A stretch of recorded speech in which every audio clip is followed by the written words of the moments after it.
اپنے پوروجوں کی قربانیوں کو ذکر کرتے ہیں جن کے صدقے کے اندر ملک آزاد ہوا اور غلامی کی لعنت سے ہم کو آزادی ملی. ہمارے ہاتھ اور پیر میں غلامی کی زنجیریں پڑی ہوئی تھی. آزادی وطن کی بنیاد پر ہم ان زنجیروں سے آزاد ہوئے. در حقیقت ہمارا نہیں، ہمارے پوروجوں کا صدقہ اور ان کی قربانی ہے. اس لیے ہمارا فرض ہوتا ہے کہ ہم ان کی قربانی کو ذکر کریں. حاجی صاحب نے 2 مرتبہ حاجی شیخ عبدالعزیز محدث دہلوی کا ذکر کیا ہے. میں ڈی ایم صاحب کو اور ایس ایس پی صاحب کو خاص طور پر بتانا چاہوں گا کہ بنیادی طریقے کے اوپر آزادی کی تحریک ان کی ذات سے لگی ہوئی ہے. سن 1799 کے اندر سرنگا پٹنم میں ٹیپو سلطان کو جب شہید کیا گیا تو ان کی لاش کے اوپر انگریز نے کھڑے ہو کر یہ اعلان کیا تھا کہ آج ہندوستان ہمارا ہے. 1799 کے بعد 3 سال تک جو ملک کے بڑے بڑے راجا اور مہاراجا اور نواب تھے ان کی گردنوں کو دبانے کے بعد، اپنا غلام بنانے کے بعد، سن 1803 میں سب سے پہلے انگریز نے، ایسٹ انڈیا کمپنی نے دلی میں اعلان کیا کہ خلق خدا کی ہے، جنتا اللہ کی ہے، ملک بادشاہ سلامت کا ہے، لیکن آج سے حکم ایسٹ انڈیا کمپنی کا چلے گا. اس اعلان کے بعد شاہ عبدالعزیز صاحب محدث دہلوی جو اس زمانے کے سب سے بڑے عالم دین تھے، انہوں نے اعلان کیا تھا کہ آج ہمارا ملک غلام ہو گیا اور اس غلامی سے نجات دلانے کے لیے جہاد کرنا ہر مسلمان کا فرض ہے. یہ سب سے پہلا اعلان تھا. کسی راجا کے اندر، مہاراجا کے اندر، نواب کے اندر یہ طاقت نہیں تھی کہ انگریز کے خلاف آواز نکال سکے. اس بوریا نشین آدمی نے سب سے پہلا اعلان کیا. اس کی سزا بھگتنی پڑی. انگریز نے ان کی جائیداد، ان کے مدرسے، ان کی مسجد کو قرق کر لیا، انہیں شہر سے نکال دیا، انہیں زہر دے دیا جس سے ان کے جسم کے اوپر سفید داغ پڑ گئے. مگر اس انسان کے اندر کیا آگ تھی کہ یہ سب کچھ برداشت کیا، 1 انچ قدم پیچھے نہیں ہٹا. اپنی زندگی کے اندر انہوں نے اپنے 2 شاگردوں کو، ایک سید احمد رائے بریلی اور ایک اپنے نواسے شاہ اسماعیل شہید، ان دونوں کو جہاد آزادی وطن کے لیے تیار کیا. سن 1824 میں شاہ عبدالعزیز صاحب کا انتقال ہو گیا، مگر ان 2 آدمیوں نے پورے ملک میں جہاں تک جا سکتے تھے دورے کیے. لوگوں سے، اپنے ہاتھ پر ہندو مسلمانوں سے عہد لیا کہ وہ آزادی ملک کے لیے قربان ہو جائیں گے. اور اس کے بعد انہوں نے منتخب کیا ہندوستان کے شمال صوبہ سرحد کو انگریز سے لڑائی لڑنے کے لیے. اسی لڑائی کے اندر 1831 کے اندر دونوں شہید ہو گئے لڑتے لڑتے. مسلمان بھی اس تاریخ کو نہیں جانتا. دنیا یہ سمجھتی ہے کہ جہاد آزادی وطن سب سے پہلا 1857 ہے. نہیں، سب سے پہلا آزادی وطن کا جہاد بالا کوٹ کے میدان میں سن 1831 کا ہے، جس کے اندر ہندو اور مسلمان سب شہید ہوئے. علماء صادق پور پٹنے کا ایک اب تو محلہ ہے، پہلے دوسری آبادی تھی، وہ لوگ تو واپس نہیں آئے وہاں سے، اور سن 1845 تک مرتے رہے، مارتے رہے. آج کوئی جانتا بھی نہیں ہے. جو لوگ وہاں سے واپس آ گئے تھے، یہاں آ کر انہوں نے پھر تیاری کی اور مکمل 26 سال تک تیاری کر کے ہندو اور مسلمان کو اکٹھا 1857 میں دوسرا جہاد کیا، جس میں اس مدرسے کی بنیاد رکھنے والے حضرت نانوتوی رحمت اللہ علیہ، حضرت مولانا رشید احمد صاحب گنگوہی بھی شریک تھے. مولانا رشید احمد صاحب تو گرفتار ہو گئے اور کسی کو یہ امید نہیں تھی کہ وہ زندہ بچیں گے، پھانسی دے دی جائے گی، مگر اللہ کی حکومت ہے، وہ زندہ بچ گئے. جب وہ باہر نکلے، ابھی تک دارالعلوم کا کوئی وجود نہیں تھا، جب وہ باہر نکلے اور عام معافی کا اعلان ہوا تو یہ دیکھا کہ انگریز کے لوگ گلی گلی کوچے کوچے گھوم رہے ہیں. باپ انگریز کی دشمنی میں شہید ہو گیا، بچے یتیم ہیں، گھر میں کچھ نہیں ہے، بچے بھیک مانگ رہے ہیں، ماں اپنی عزت و آبرو کی حفاظت کیے ہوئے گھر میں بیٹھی ہے. انگریز ان کے ہاتھ کو پکڑتا ہے اور کہتا ہے کہ بچہ ہمیں دو، ہم اس بچے کو مفت پڑھائیں گے، مفت لکھائیں گے، مفت کھلائیں گے، اس کو کپڑا دیں گے پہننے کے لیے، اور اس کو عالم بنا کر کے گورنمنٹ کی ملازمت دیں گے. اور ماں یہ سمجھتی ہے کہ میں مر رہی ہوں، میرا بچہ تو کھانے اپنے پیٹ کو بھرے گا، وہ چھوڑ دیتی ہے.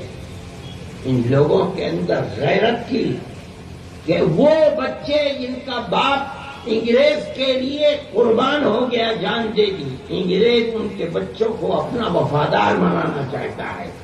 انہوں نے 1857 کے بعد 9 سال کے بعد ٹھیک 1866 میں دارالعلوم دیوبند کی بنیاد رکھی اور کہا کہ بچہ ہمیں دو.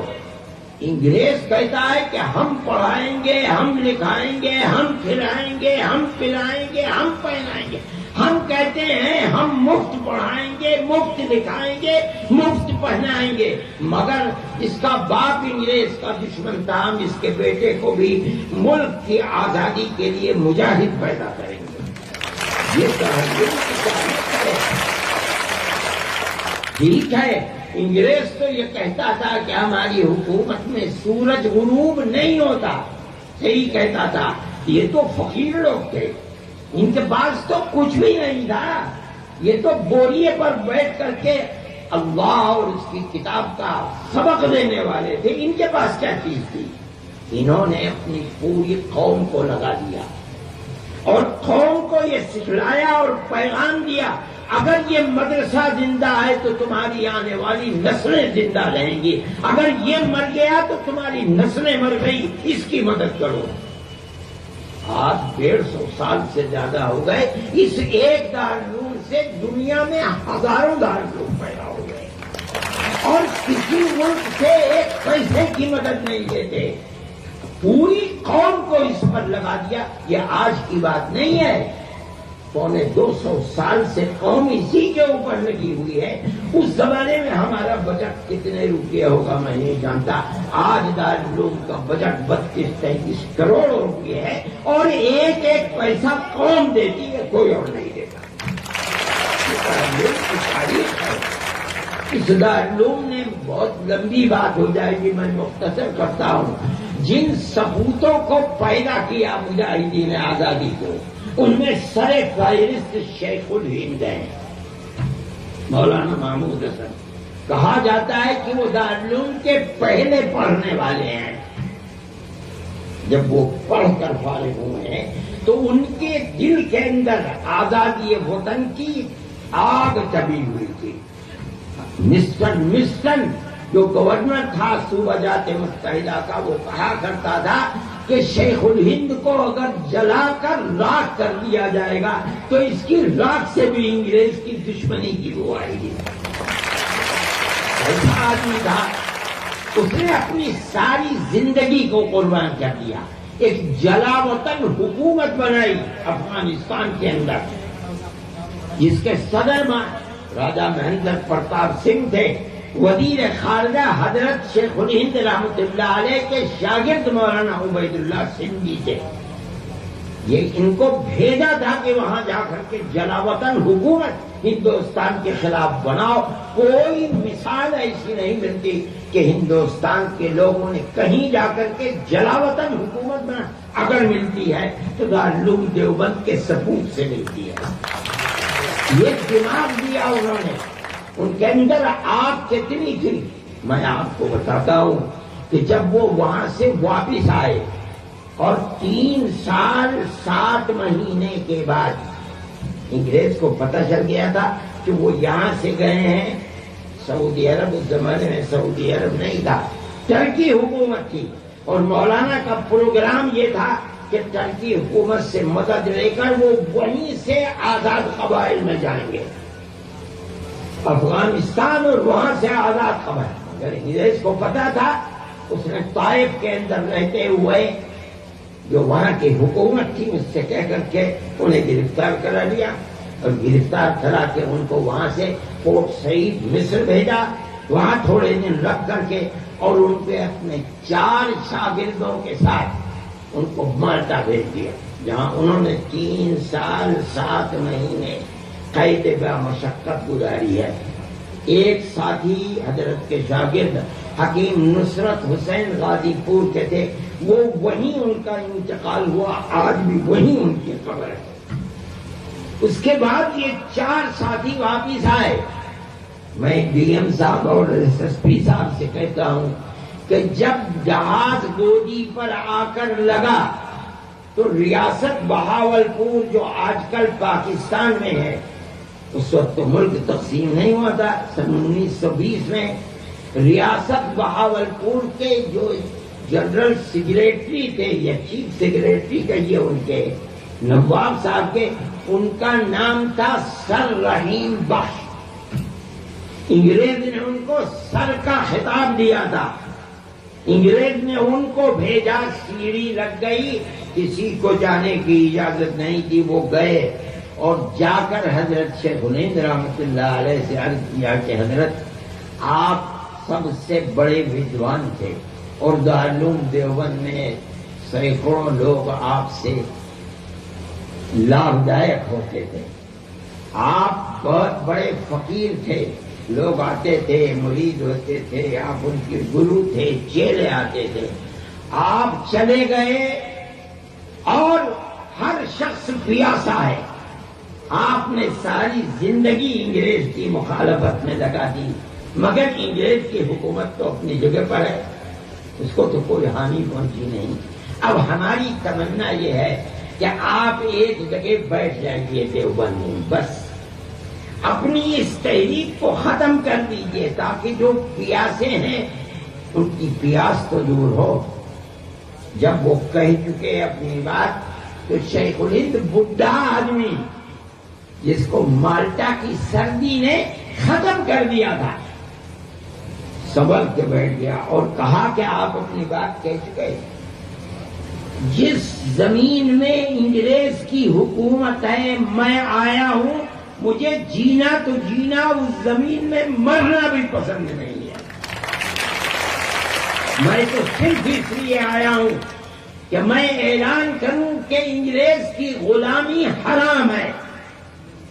اور رحیم بخش صاحب، اگر میرے پیروں میں طاقت نہیں رہی اور میں بوڑھا ہو گیا ہوں تو میں چارپائی پر لیٹ جاؤں گا اور اپنے شاگردوں سے کہوں گا کہ میری چارپائی کو اپنے کاندھوں پر اٹھا کر گاؤں در گاؤں لے چلیں اور میں اعلان کروں گا انگریز کی غلامی حرام ہے. یہ آگ تھی ان لوگوں کے اندر، یہ وہ آگ تھی جس نے اس ملک کو آزاد کیا. ان کے شاگردوں کے اندر وہی آگ دبی ہوئی تھی. میرے بھائی، میں ڈی ایم صاحب سے کہتا ہوں، اب میری اس بات سے آپ توجہ کریں کہ اسی شیخ الہند کے نام پر اکھلیش حکومت سے کہہ کر ہم نے یہ ہسپتال قائم کرایا تھا، میڈیکل کالج سہارنپور کے اندر، شیخ الہند میڈیکل کالج. مگر نفرت کی سیاست کو آگ لگ جائے، کہ اس کالج کو ترقی تو کیا ہوتی جو وہاں بہترین ڈاکٹر تھے ایک ایک کر کے چن کر کے نکال دیا گیا، اور یہ میرے ایم پی صاحب بیٹھے ہیں، یہ میری بات کی تصدیق کریں گے، نہ دوا ملتی ہے نہ ٹیسٹ ہوتا ہے، 10 بجے تالا کھلتا ہے اور دن میں 1:30 بجے بند کر کے بھاگ جاتے ہیں۔ میرے دل میں یہ درد ہے کہ ایسا وطن کا سپوت جس نے اپنی جان کو قربان کر دیا وطن کے لیے اور اپنے شاگردوں کی ایک جماعت بنا لی، جب تک آزادی وطن نہیں ہوئی اس وقت تک بیٹھے نہیں۔ آج اس کے نام کے اوپر جو میڈیکل کالج تھا اس کی جیسی درگت بنی ہوئی ہے، لوگ جانتے نہیں کہ وہ آدمی تھا کیسا۔ آپ کو اس میں مدد کرنی چاہیے۔ ایسے سپوت کے نام پر میں کہتا ہوں اگر کسی دوسرے کے نام کے اوپر یہ کالج ہوتا تو یہ بات نہ ہوتی جو آج اس کے ساتھ ہو رہی ہے۔ شیخ الہند کے نام کے لیے یہ کالج کچھ بھی نہیں ہے، دارالعلوم، اور ساری دنیا کے اندر ہزاروں مدرسے، 10,000 مدرسے، میں کہتا ہوں 50,000 مکتب اور مدرسے وہ شیخ الہند کو زندہ رکھنے کے لیے کافی ہیں۔ صرف اس لیے کہ وہ لوگ جنہوں نے ملک کو آزادی دلائی ہے اپنے آپ کو قربان کر کے، ان لوگوں کے نام کے ساتھ اس قدر میں سمجھتا ہوں کہ لوگ تاریخ کو جانتے نہیں ہیں۔ اس میں آپ کو مدد کرنی چاہیے۔ شیخ الہند نے اپنے جانے سے پہلے اپنے شاگردوں کی ایک لائن لگا دی۔ حضرت مولانا مفتی کفایت اللہ صاحب شیخ الہند کے شاگرد ہیں، حضرت مولانا حسین احمد مدنی شیخ الہند کے شاگرد ہیں، عبید اللہ سندھی شیخ الہند کے شاگرد ہیں، جن کے دلوں میں آگ تھی افغانستان، روس، ترکی اور کہاں کہاں ہو کر کے جہاں گئے وہاں انقلاب پیدا کیا۔ جمعیت علماء کا وجود انہی کے دم سے، سب سے پہلے صدر جمعیت علماء کے مستقل حضرت شیخ الہند جب وہاں سے واپس تشریف لائے 1920 میں، تو دلی کے اندر جو اجلاس ہوا اس میں حضرت شیخ الہند کو صدر بنایا گیا، اور اس کے صدر وہی تھے اسی جلسے کے، لیکن 12 دن کے بعد ان کا انتقال ہو گیا۔ میں یہ کہتا ہوں کہ یہ دارالعلوم کی تاریخ ہے۔ مولانا حفظ الرحمان سوہائی، مولانا بشیر بھٹا، مولانا حسین احمد مدنی، یہ وہ لوگ تھے اور فقیر لوگ تھے۔ میں کہتا ہوں شیخ الہند اتنا بڑا لیڈر، اور مولانا ابوالکلام آزاد یہاں آ رہے ہیں ان کی زندگی کے اندر، صلاحت کے گاندھی وہ آ رہے ہیں، گاندھی جی آ رہے ہیں، بیٹھ رہے ہیں۔ انہوں نے آ کر کے اپنے آپ کو فقیر بنا کر کے رکھا۔ آج ان کی قبریں جا کر کے دیکھو، ان کے خاندان کے اندر اگر اینٹ گر جاتی ہے تو اس اینٹ کو رکھنے کی طاقت نہیں ہے۔ آج جو لوگ سیاست میں 40-40 کروڑ میں بک رہے ہیں، پارلیمنٹ کے ممبر 1-1 ارب میں بک رہے ہیں، یہ وہ فقیر تھے جو چلے گئے اور کچھ لے کر کے نہیں گئے۔ تو ٹھیک ہے، ملک پر قربانی ان کا اپنا جذبہ تھا۔ ان کے جو شاگرد رہے مفتی کفایت اللہ تھا، مکان بھی نہیں ہے، حضرت مدنی کچھ بھی نہیں ہے، چھوڑ کر کے رہے۔ جو بچوں کو وراثت ملی تھی وہ 150-160 روپئے وراثت کے اندر بچوں کو، بچیوں کی وراثت کیا تھا، کچھ نہیں لے کر کے گئے۔ ان کی زندگی فقر و تنگدستی کی زندگی، مگر آج ملک کے اندر اس کی کوئی قدر و قیمت نہیں ہے۔ آزادی وطن کے لیے کیا کیا لوگوں نے، کچھ نہیں۔ میں کہتا ہوں دارالعلوم دیوبند ان لوگوں کی یادگار ہے، انہوں نے دارالعلوم، آج تک دارالعلوم اپنی اسی روش پر چل رہا ہے۔ صحیح ہے اس طرح کے لوگ نہیں ہیں، لیکن دارالعلوم کے بے شمار لاکھوں آدمی ساری دنیا کے اندر ہیں اور وہ دارالعلوم کی مدد کرتے ہیں۔ آدمی اپنا فرض سمجھتا ہے کہ ہم دارالعلوم کی مدد کریں، اس لیے کہ پورے 200 سال سے دارالعلوم نے وہ قربانیاں دی ہیں کہ جو کسی دوسرے کے اندر ہو گئی ہے۔ ہماری مادر علمی ہے، یہ دارالعلوم کی ایک بڑی مختصر سی تاریخ ہے، اور اسی تاریخ کے ساتھ دارالعلوم زندہ ہے۔ ملک آزاد ہوا، ملک کی آزادی کے بعد ان لوگوں نے ملک کی اس اقتدار میں ایک رائی کے دانے کے برابر حصہ نہیں لیا۔ جس طرح سونے والا ایک کروٹ پر ہوتا ہے، اس کے بعد دوسری کروٹ لے لیتا ہے، اسی طرح ان کا حال تھا۔ ملک آزاد ہوا، رات اور دن ملک کی آزادی کے لیے قربانی دے رہے تھے۔ جیسے آزاد ہوا اعلان کر دیا کہ آج سے ہماری جماعت جمعیت علماء ہند خالص مذہبی جماعت ہے، ہمیں اقتدار میں شرکت کی کوئی ہوس نہیں ہے۔ ہم نے ملک کو آزاد کرایا اس لیے نہیں کہ ہم اقتدار بنے، یہ ہمارا مذہبی اور دھارمک فرض تھا۔ ہم غلامی کو لعنت سمجھتے تھے، ہم نے ملک کو آزاد کیا، ہم کامیاب ہو گئے۔ اس کے بعد انہوں نے ملک کے اندر برابر اس کی ترقی کے لیے حصہ لیا، مگر کسی اقتدار کی طلب نہیں کی۔ ملک کے اندر نفرت کی سیاست کا دور دورہ رہا، ملک میں فسادات ہوتے رہے۔ سب سے پہلا فساد جبل پور کا فساد تھا، اس کے بعد تو پھر فسادات ہمارے جاننے میں 20,000 سے زیادہ فسادات ملک کے اندر ہوئے، جس کے اندر 50,000 مسلمان اور ہندو شہید ہو گیا۔ ہم آج بھی یہ سمجھتے ہیں کہ جس طرح پیار و محبت کے ساتھ ہندو اور مسلمان نے مل کر ملک کو آزاد کرایا ہے، یہ ملک اگر زندہ رہے گا تو اسی پیار و محبت کے ساتھ زندہ رہے گا، اور اگر پیار و محبت نہیں رہے گی، نفرت جنم لے گی تو ملک برباد ہو جائے گا، امن و امان کو آگ لگ جائے گی۔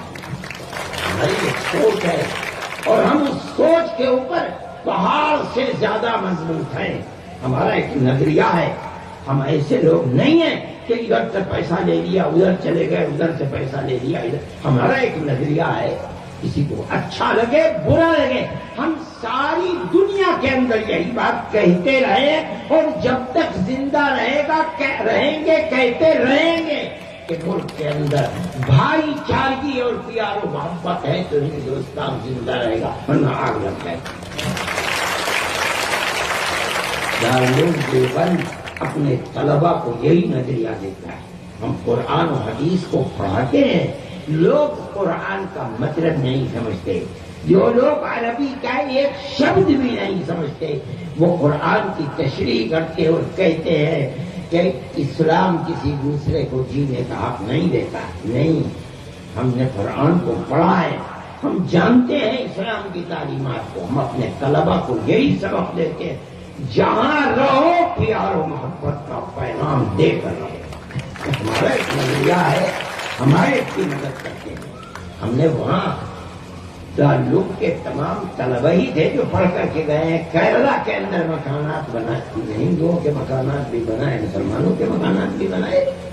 ہم نے آسام کے اندر کام کیا، ہم نے ہی کام کیا، دارالعلوم کے فضلاء ہی نے کام کیا، اور سپریم کورٹ کے اندر ہم نے لڑائی لڑی، ہم کامیاب ہوئے۔ اگر اس کے اندر 28,000 مسلمان ہیں تو 28 لاکھ مسلمان، 25 لاکھ ہندو بھی ہیں۔ ہم یہی طالب علم کو کہتے ہیں، ہم اسی ذہن کو لے کر اسے میدان میں بھیجتے ہیں۔ ہمارے طالب علم یہی کام کرتے ہیں۔ آپ نہیں دیکھیں گے کہ طلبہ کہیں باہر نکلتے ہوں، احتجاج کرتے ہوں، بسوں کے شیشے توڑتے ہوں، آگ لگاتے ہوں۔ نہیں، یہ اسکول اور کالجوں کی تعلیم، ہماری تعلیم یہ نہیں ہے۔ ہم تو ان غریبوں کو پڑھاتے ہیں جن کے پیر میں جوتے نہیں ہوتے، جن کے سر پر ٹوپی نہیں ہوتی، جن کے پیٹ میں روٹی نہیں ہوتی، ہم ان کو پکڑتے ہیں، مدرسوں میں لاتے ہیں، کھلاتے ہیں، پلاتے، آدمی بنا کر پیار و محبت کا میدان کے اندر چھوڑ دیتے ہیں۔ آپ حضرات یہ کہتے ہیں کہ ہمیں ایسے لوگ دنیا کی تعلیم کو بھی، ہم دنیا کی تعلیم کے مخالف نہیں ہیں، لیکن ہماری اس ملک کے اندر 10,000 نہیں، میں کہتا ہوں لاکھوں مسجدیں ہیں، ہمارے 25,000 مکتب ہیں، دسوں ہزار ہمارے مدرسے ہیں، ہمیں اپنی مسجدوں کے لیے امام بھی پیدا کرنے ہیں، ہمیں اپنی لاکھوں مسجدوں کے لیے مؤذن بھی پیدا کرنے ہیں، ہمیں 50,000 مکتب کے لیے حافظ قرآن بھی پیدا کرنے ہیں، ہمیں 10,000 مدرسوں کے لیے قرآن و حدیث پڑھانے والے بھی پیدا کرنے ہیں۔ صحیح ہے کہ ہم دنیا کی لائن کے اندر جائیں، ہم کسی کو منع نہیں کرتے، جس کا جی چاہے ڈاکٹر بنے، جس کا جی چاہے انجینئر بنے، بے شمار لڑکے ہیں جو کالجوں کے اندر جا کر کے پڑھتے ہیں، کسی کی مخالفت نہیں کرتے، لیکن ہمارے سامنے یہ چیز ہے کہ ہم اپنی مسجدوں کو آباد کیسے رکھیں، انہیں افراد کیسے مہیا کریں۔ پھر بھی آپ یہ کہتے ہیں ہم نے ایک پروگرام بنایا ہے اور ہم اس پروگرام کو دائیں بائیں سے ہر طرف سے دیکھ رہے ہیں، اگر ہمیں کامیابی ہوئی تو ہم اس سلسلے کے اندر دنیا کی تعلیم کو بھی اس کے اندر داخل کریں گے۔ یہ ہمارے آنے والے دنوں کے اندر پروگرام ہے، کیا ہوتا ہے اور ہم اس میں کامیاب ہوتے ہیں یا نہیں ہوتے ہیں، ہم اس چیز کو دیکھ رہے ہیں۔ ہمارے بچے ڈاکٹر بھی ہیں، بہت انجینئر بھی ہیں، اور جیسے کہا تھا IAS کی انہوں نے امتحانات دے کر کامیابیاں بھی حاصل کی ہیں، ایسا نہیں ہے کہ ہم جدید تعلیم کے مخالف نہیں ہیں، لیکن ہمارے سامنے مجبوریاں ہیں، ہم اس مجبوری کی بنیاد پر ایسے افراد کو پیدا کرنا ہمارے لیے ضروری ہے کہ جو پوری دنیا کے اندر مدرسے ہیں، ان کے لیے ہم افراد کہاں سے لے کر کے آئیں۔ ہمارے خدرا سوئٹزرلینڈ کے اندر بھی بیٹھے ہوئے ہیں، امریکہ میں بھی بیٹھے ہوئے ہیں، برطانیہ کے اندر بھی بیٹھے ہوئے ہیں، ساؤتھ افریقہ میں بھی بیٹھے ہوئے ہیں۔ میں گیا ہوں زامبیا وغیرہ کے اندر، ان جنگلات میں جہاں آدمی ڈرتا ہے، دارالعلوم اور دارالعلوم سے ملحق درسگاہوں کے مدرسوں کے طلبا وہاں بیٹھے ہوئے ہیں اور اسلام کی خدمت کر رہے ہیں۔ یہ ہماری ایک ضرورت ہے، ہم اس ضرورت کو پورا نہیں کریں گے تو اس کا مطلب ہے کہ ہم اپنے پیروں کے نیچے سے زمین نکال دیں گے۔ اس لیے ہمارا ایک نظریہ ہے، ہم اس نظریے کے اوپر چل رہے ہیں، ہمیں دنیا کی تعلیم سے کوئی اختلاف نہیں ہے۔ میں یہ سمجھتا ہوں کہ میں نے جو بھی تاریخ ذکر کی ہے وہ تاریخ بڑی مختصر سی تاریخ ہے، اس لیے کہ میں جانتا ہوں کہ 12:30 بج گئے ہیں، ان حضرات کو اور بھی جانا ہوگا۔ میں یہ کہتا ہوں کہ دارالعلوم کے اندر جھنڈا لہرانے کی یہ چیز کوئی آج ہی نہیں ہے، پہلے بھی ہوتا تھا، واقعی پروگرام برض اولاد کے اوپر مستقل ہوتا تھا، طلباء اور اساتذہ کا دارالعلوم کی طرف سے پچھلے سال بھی کہا گیا تھا کہ میں یہاں اس طریقے کا پروگرام دارالعلوم کے احاطے میں کروں، لیکن میں نہیں کر سکا، اس لیے کہ میں پروگرام کی اس جگہ دیکھ پاتا۔ مجھے آج کے اس جھنڈے کے لہرانے پر یاد آیا کہ جب ڈاکٹر راجندر پرساد آئے تھے تو اسٹیج کے پاس جھنڈا لگایا گیا تھا اور انہوں نے اپنے ہاتھ سے اس جھنڈے کو لہرایا اور یہ گانا بھی ہوا تھا۔ اور مولانا عبدالرحمان صاحب کے الفاظ میری کام میں ہیں۔ اس کے بعد مولانا نے تحریر فرمایا اب اس پروگرام کے بعد باضابطہ جلسے کا افتتاح ہوتی ہے اور اس کے بعد پھر قرأت کرتے جلسے کی ابتدا ہوئی تھی۔